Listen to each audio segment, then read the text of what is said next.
Happy Sabbath po sa lahat. Ngayon pong gabi ay pagpapatuloy natin ang pagbabasa sa aklat ng Exodus sa chapter 9 na po tayo. Sama-sama nating tignan kung ano na nangyari sa utos ng Panginoon kay Moises. Sa pasimula tayo po muna ay manalangin. Ama namin Diyos sa langit, maraming salamat po sa isa namang pagkakataon. Kami po yung magbabasa ng inyong banal na aklat. Pagpalain nawa po niyo ang basa sa amin, ang mga manonood at pakikinig sa gabing ito. Patawad din po sa aming mga kasalanan nagagawa. Iniimbitahan po namin ang anyong banal na Espiritu na samahan kami upang maunawaan po namin ang mga bagay na aming babasahin. Salamat po sa pakikinig niyo sa aming panalangin at ang lahat po hinihiling namin sa pangalan po ng aming Panginoong Hesus. Amen. Okay po, pagpatuloy na natin ang pagbabasa sa aklat ng Exodus 9. Basahin na po natin. Exodus 9:1-35.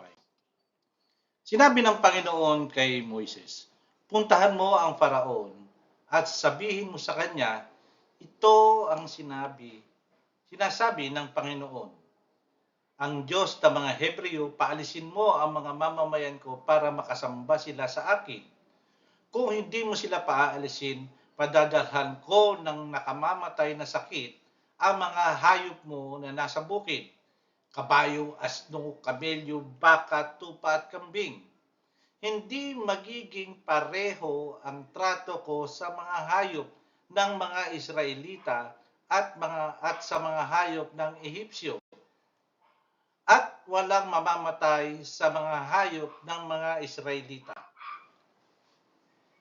Ipinaalam ng Panginoon na gagawin niya ito kinabukasan at mangyayari nga mamamatay ang lahat ng mga hayop ng mga Ehipsyo pero walang mamamatay ni isa man lang hayop sa mga Israelita.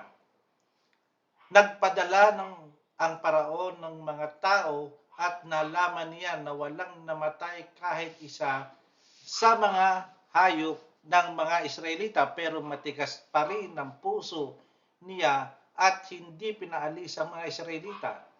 Sinabi ng Panginoon kina Moises at Aaron, kumuha kayo ng ilang dakot ng abo sa pugon at isasaboy ito ni Moises sa hangin sa harap ng Faraon.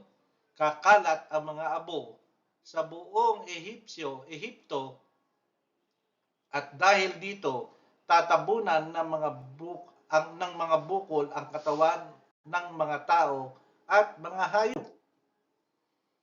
Kaya kumuha ng abo sa pugon sina Moises at Aaron at tumayo sa harap ng paraon. Isinaboy ito ni Moises sa hangin at tinabunan ng mga bukol ang mga tao at mga hayop.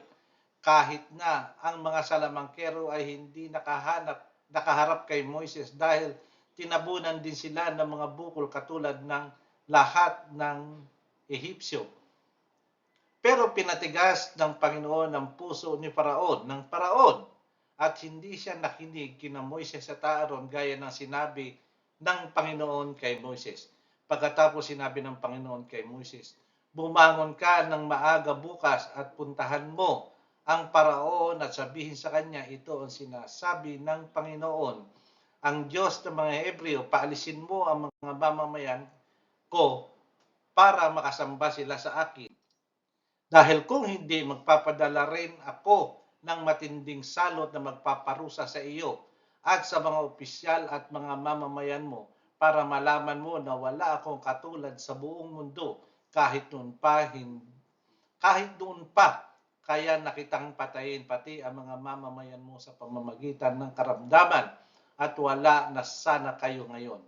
Pero pinayagan kitang mabuhay dahil dito para makita mo ang kapangyarihan ko at para makilala ang pangalan ko sa buong mundo pero nagyayabang ka pa rin sa mga mamamayan ko at hindi mo pa rin sila pinapayagang umalis. Kaya bukas, sa ganito ring oras, magpapaulan ako ng yelong parang bato. At sa lakas ng pagbagsak nito'y hindi pa naranasan ng Ehipsyo mula nang maging bansa ito. Kaya inutos ko ngayon na isilong ang lahat ng mga hayop mo at ang lahat ng alipin mo na nasa bukid dahil ang mga sinumang nasa labas tao man o hayop ay mamamatay kapag tinamaan ng yelong parang bato. Natakot ang ibang mga opisyal ng Paraon at sa sinabi ng Panginoon. Kaya nagmadali silang isilong ang mga alipin at mga hayop nila, pero ilan ay binaliwala ang babala ng Panginoon. Pinabayaan lang nila ang mga hayop at alipin nila sa labas. Sinabi ng Panginoon kay Moises, itaas mo ang baston mo sa langit para umulan ng yelong parang bato sa buong Ehipto. Sa mga tao, sa mga hayop at sa lahat ng mga pananim. Kaya itinaas na ang kanyang baston at nagpadala ang Panginoon ng kulog, mga yelo na parang bato at kidlat, ang mga yelong pinaulan ng Panginoon sa lupain ng Ehipto. Ang pinakamatindi mula ng maging bansa ang Ehipto habang umuulan, patuloy naman ang pagkidlat. Namatay ang lahat ng hayop at mga tao na naiwan sa labas at pati na ang mga halaman at punong kahoy. Goshen lang ang hindi umulan ng yelo kung saan nakatira ang mga Israelita.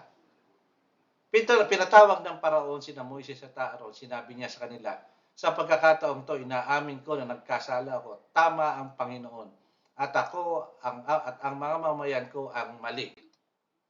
Pinakiusap sa inyo ng Panginoon na itigil na niya ang matinding kulong na ito at pagpapawalan ng yelo.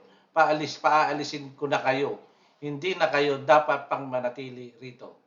Sumagot si Moises, kapag nakalabas na ako ng lungsod, itataas ko ang aking kamay sa Panginoon para manalangin at itigil ang kulog at hindi na uulan ng yelo para malaman mo na pag-aari ng Panginoon ang mundo.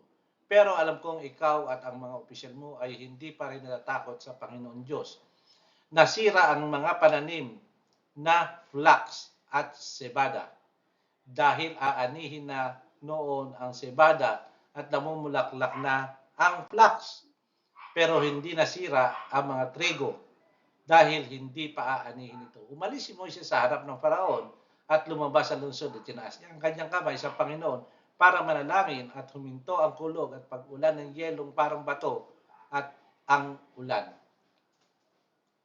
Pagkakita ng Paraon na huminto na ang ulan ng yelo at ang kulog, muli siyang nagkasala, nagmatigas siya at ang mga opisyal niya sa pamamagitan niya, hindi niya pinaalis sa mga Israelita gaya ng sinabi ng Panginoon kay Moises. Okay, nakita po natin kung paano inuutusan ng Diyos si Moises upang maipalabas niya ang kanyang bayan. Ito pong pinaulan ng Panginoon kay Moises, yung bang tawagin ito ay hail, English. Yung yelo na buo, hindi snow, ano po yelo, ang bawat tamaan ay patay. At sigurado ito yung malalaking yelo, hindi katulad ng minsan umuulan dito sa atin na maliliit lang. Yun po sigurado ay malalaki dahil bawat tamaang hayop at tao ay patay. Pero nagbabatigas pa rin ang puso ni Paraon. At niloloko niya lang ang Diyos na sabihin palalayain na mga Israelita, pero hindi pala. Sa susunod na Miyerkules ay pakinggan po natin muli ang susunod na istorya sa aklat ng Genesis, sa aklat ng Exodus chapter 10. Okay, sa pagtatapos tayo po muna ay manalangin. Ama namin Diyos sa langit, maraming salamat po sa inyo. Salamat po sa isang napakagandang istorya na inyong pinagkaloob sa amin. Ngayong araw na Sabat na ito, Ama, sana po ipagpalain niyo kami at biyayaan ng masaganang katalinuhan upang kami po ay makapaglingkod sa inyo. Pagpalain mo po niyo ang bawat sa amin, Ama, na nakinig at nanood sa gabing ito. Muli po kami bumabati dyan sa itasan sa langit ng Happy Sabat. Maraming salamat po at ang lahat po hinihiling namin sa pangalan po ng aming Panginoon Jesus. Amen. Okay, magandang gabi po at Happy Sabat sa lahat. Sa darating na Miyerkules ay samahan niyo po muli ako.